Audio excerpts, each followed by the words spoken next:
And welcome to 6.3, Proving Identities. We'd mentioned this before. There's a difference between proving an identity and to verify. So if we can get the left-hand side equal to the right-hand side when we're doing mathematical, like legal mathematical things, if we can get the left-hand side equal to the right-hand side, so for example, I don't know, I'll try to do something really simple. If I said x plus x equals 2x, and I said, oh, I can make the left-hand side, I can even make a T diagram to separate the left-hand side from the right-hand side. And I'll say x plus x is 2x, which is 2x. I've done it. I've made the left-hand side equal to the right-hand side. So that would be an example of proving an identity. But we're going to be doing it with more complicated things. So here's a few helpful hints. One strategy is to rewrite all the functions in terms of sine theta and cos theta. Every once in a while I might find a solution where I can keep things in terms of tan and solving it that way, but most of the time that's a great idea. The next one is to factor, and I'll just give one example here. Let's say if we had cos theta minus sine theta times cos theta, I could say, hey, there's a cos theta that's in both of those terms. So I could factor that out and say, if I factor out the cos theta, I would get 1 minus sine theta. So that's a strategy I can use quite a bit. A few other things, I can multiply by some version of 1, for example, sine theta over sine theta. I can simplify things, simplifying things as in if I have common terms both in the numerator and the denominator. Here would be an example where I've had x plus xy over x. I could say, hey, I can divide all the terms. Now, terms are things that are separated by pluses and minuses. So I have like 1, 2 terms there. I can divide everything on the top by x and everything on the bottom by x. And so my result here would be equal to 1 plus y, because x divided by x is 1. xy divided by x is y, and then x divided by x is 1. So I wouldn't have to put that numerator of over 1. I could just write it as 1 plus y. So there's an example of simplify. Another one to watch out for simplifying too is, and maybe I should say for factoring, is looking for the difference of squares. That comes up a lot. Where a squared minus b squared is a plus b times a minus b. There's one. To conjugate, so for example, if I have a denominator that is 1 plus cos theta, to say, hey, I'm going to multiply by 1 minus cos theta over 1 minus cos theta. So that often opens things up. So I'll just throw out those helpful hints. Right now you might be going like, I don't know what you're talking about, but I think you're going to see. A few things to remember as well is identities is different from equations. So when we draw that T bar, and we're going to start with the left-hand side and the right-hand side, you only work with one side at a time. You can't it's not like an equation where I can say add 2 to both sides. So you can, on the left-hand side, do things, or on the right-hand side, you can do things. And eventually, we want the left-hand side to equal what the right-hand side looks like. And then that's when we know we've proved the identity. An important one, too, is to show all your work. We already know that the answer is left-hand side equals right-hand side. So the whole purpose isn't the answer. The whole purpose is showing each step. Do not invent new math. It's better not to arrive at the same answer than to make something up. And then work vertically. So when you've got this T, kind of work like this. If you end up needing more space, we can get a little bit inventive and you can say, okay, my next step is over here, and then to keep on working like that. Let's try some out. Let's go to the second page. It says, prove the following identities for all permissible values of the variable. And maybe I should just mention too, for this part 1, I've divided 6.3 into 2 parts. For this part 1, we won't be using anything from our formula sheet. We won't be using anything from this area over here. And these are what we call the double identities because it's twice the angle. We'll just be using the top ones. And so we'll be doing a bunch of practice of those first. And I think a good strategy might be to watch me do this once on my own. And then afterwards, see if you can cover my answer and do it on your own as practice. And then you can check the solution. And your steps don't have to be exactly the same if you can still get it done. So for these examples, you can use them to copy what I'm doing and just sort of the taking note strategy. But then you can also use them as practice examples because I think those would be very helpful.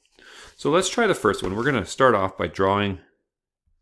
We'll draw a t, and I'm going to say the left-hand side is equal to that sine x secant x times cotan x. So I'll just write that out. Sine x times the secant x times the cotan x. And I'll just put little dots for the multiplying, and that's going to be equal to 1. So our strategy is to make the left-hand side equal to the right-hand side.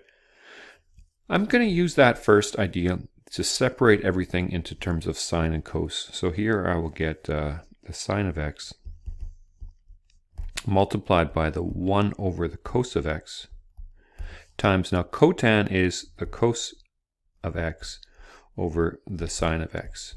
So everything's multiplying together at this point. So what I can do is I can say, hey, I've got this cos and that cos.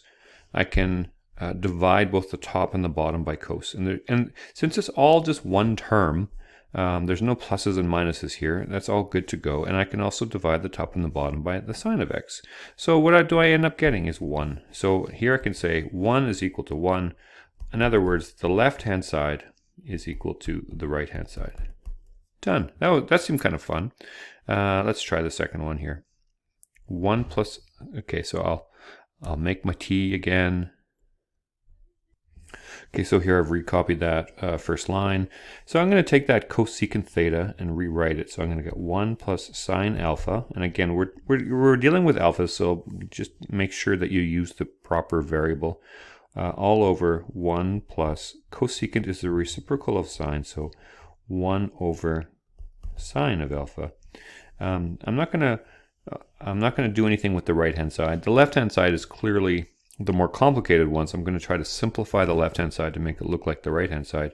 Now, this denominator here, the 1 plus 1 over sine theta, or sine alpha, we might look like we're stuck here. But what I can do is I can take this 1 and think, how can I have that so it's got the same denominator as sine alpha? So 1 is the same thing as sine alpha over sine alpha. So I'm going to get 1 plus sine alpha, that's the numerator, all over. Now I'm going to change that 1 to sine alpha over sine alpha. So I'll just highlight that again to show that that part turned into that, plus 1 over sine alpha. Now I can add the two together because they have the same denominator. I'm just going to move stuff around here so I got a little more space to work with. Okay, so I just made some space for myself. So I'm going to combine those two parts in the denominator. I guess first I'll write out my numerator again, which was 1 plus sine alpha. And then my denominator becomes sine alpha plus 1 all over sine alpha. Now in this complex fraction, I'm going to make sure that this fraction bar looks bigger than the other one. Okay, so how do we divide by a fraction? Dividing is the same thing as multiplying by the reciprocal. So I'm going to say 1 plus sine alpha multiplied by sine alpha over. Now I'm just going to reorder this. Sine alpha plus 1. If they're both adding, then the order, it doesn't matter which order you add two things. So I'm going to go like this. I'm just going to remind myself here that that sine alpha over 1 plus sine alpha, came together as a fraction. It's all multiplying though. So I'm thinking about like, how would I end up multiplying those two fractions? This is the same thing as 1. This term times sine alpha on the top and 1 plus sine alpha on the bottom. Now I realize, hey, this and this are exactly the same. They're the same terms. So I'm going to divide both the top and the bottom by 1 plus sine alpha. And then what do I get as a result? I get sine alpha. And I can say, yay, I'm done. Left-hand side equals right-hand side. So again, like I said before, this might be a good one to cover and then try again as a practice. Let's try part C. So C, I'm going to do the first thing to start off. I'm going to rewrite the left-hand side, and I'm going to turn each of those into sine and cos. Okay, so I've made my t, and I've just rewritten secant as 1 over cos, tan as sine over cos and cotan as cos over sine. All right, so now looking at the denominator, I'm going to have to figure out how to add those two fractions. And the problem is that the denominators are different. So I'm going to have to get the denominators the same first. So what I'm going to do is I'm going to say what would be the lowest common denominator? It would be cos x times sine x. So what I'll need to do is multiply this fraction over here by cos x over cos x. This is an example of multiplying by 1, right? And then on the left-hand side, I'm going to be multiplying by, see if I can squeeze it in a little bit, sine x over sine x. There, I got it. So on my next line, I'm going to still have that 1 over cos x in the numerator. But I'm going to have this common denominator. I'm going to have sine x cos x here and sine x cos x there. So I'm going to have that same denominator. So I can put it together already, and I'll get this is sine x times the cos x. And in the numerator, what do I get? Well, these two are going to become sine squared. So I'll put sine squared x there. So that turns into this. Plus, and I think you're going to see what's happening here. This cos x times cos x is going to turn into cos squared x. So that turns into this one here. Okay, well, we're really moving along here. Okay, now sine squared x plus cos squared x. This should be like alarm bells should be going off right now. I'm hoping, and you should maybe be remembering, like this is probably the identity or the thing on this formula sheet that you might use the most often. Sine squared plus cos squared is equal to 1. So on the next part here, I can write, see if I got some space for it, 1 over the cos of x, so still that same numerator, all over 1 over sine x times the cos of x. Now might be the time to start a sort of a new line over there. Now, instead of dividing by the fraction, I'm going to be multiplying by the reciprocal. So I'll get 1 over the cos of x multiplied. So this reciprocal is sine x times cos x all over 1. And you might be able to anticipate this next section as I have a cos x and a cos x that I can cancel out. And so I've just got sine x as my final answer. And I'm going to be left-hand side equals right-hand side. All right, so I've gone through those 3 examples. I think I've got, how many more do I have? I've got 3 more to go. I'm just going to pause to give yourself a breather, and then maybe I'll finish the next on the next video.